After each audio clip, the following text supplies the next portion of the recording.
Good afternoon, Robert Scribbler here with the OBX Wave Report, filming south and east from Jeanette's Pier as two surfers drop in on a wave. Get the front side and the back side. Woo! Looking pretty sweet there. As some glassy 2 to 4 foot swells roll in here at Jeanette's Pier. Further south, waves in the range of 3 to 5 foot, with Hurricane Lee pumping out the first bit of a hurricane swell, which is likely to last at least through this weekend, as Lee is expected to be a slow-moving, big storm and just moving right between the U.S. East Coast and Bermuda. Did get out for surf session number 183 today, and was a great surf session. Surfing with some of the dudes from Real Water Sports, so great times were had by all down in South Nags Head on these beautiful glassy waves. Got another surfer dropping in for a nice long, easy, clean ride there. Slow on the shoulder, looking fun. All right, let's get into some of the official wave observations up and down the Outer Banks. And first of all, at Nags Head, waves in the range of nice back cut, sweetness. Nice re-entry. Okay, sorry. Nags Head 2 to 4 foot and clean. East-southeast swell at 3 feet and 14 seconds, so relatively slow on the swell. Southwest winds at 8 miles per hour. 80-degree air temperatures, ocean water temperatures 77 degrees Fahrenheit. And then down at Roding at the 4 to 5 foot waves, clean conditions, east-southeast swell at 4 feet and 13 seconds. Southwest winds at 8 miles per hour. Air temperature 79 degrees, ocean water temperatures 81. Up north in Virginia Beach, waves 2 to 3 foot and clean.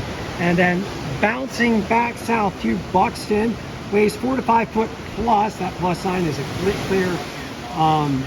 clear one that we need to associate with. Clean conditions. Southeast swell at 4.1 foot and 14 seconds, while west-southwest winds a little stronger there at 11 miles per hour. Air temperatures 78 degrees. Ocean water temperatures 83 degrees. And last of all at Frisco, 4 to 5 foot waves and slight chop. Okay, let's get into some of the data provided by the National Hurricane Center. And our main player right now in the Atlantic Ocean right now is Hurricane Lee. Hurricane Lee is a beast of a storm. A Category 3 hurricane with 120 mile per hour winds. Lee is large and will grow in size this week.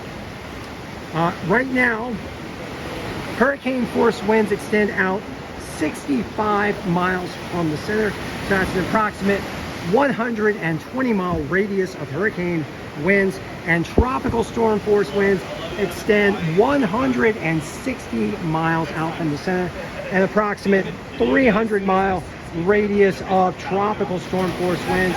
Lee is a huge storm.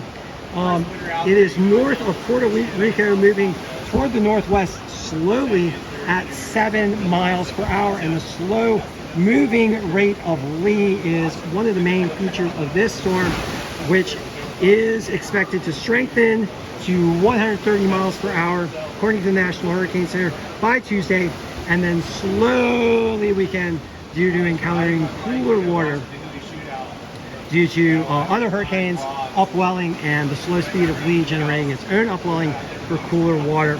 The wind field, though, is expected to expand, growing even larger, ranging out 200 miles from the center for tropical storm force winds, and that makes Lee have a potential radius later this week of close to 400 miles for tropical storm force winds. Huge wind field.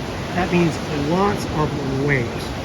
The slow moving and long duration of Lee is going to generate a high wave duration period of at least the next 6 to 7 days, with a possibility for 12 foot plus waves by Thursday and Friday, according to the wave models. So we are looking at some potentially very large surf over the coming week.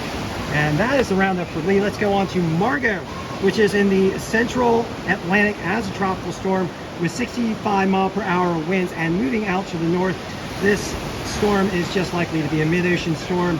No big deal for Margot. just harassment to the shipping lanes.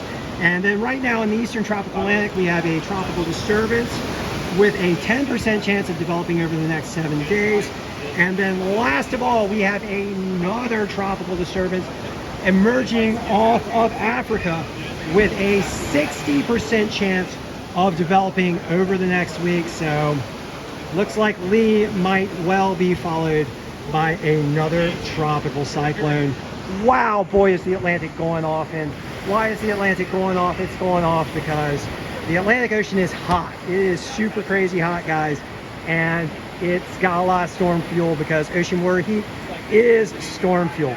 All right, so thank you for joining me for this session of the OBX wave report as the waves continue to pump here at Jeanette's Pier.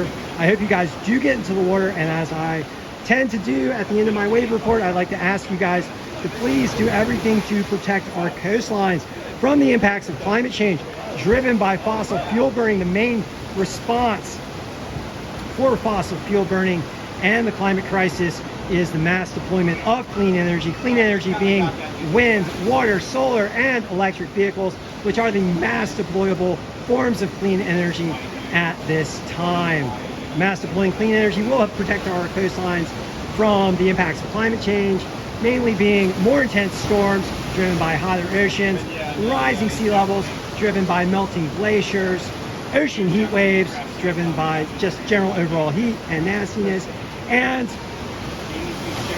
ocean acidification, which is driven by the increased carbon in the atmosphere, which harms our coral reefs and our calcareous organisms.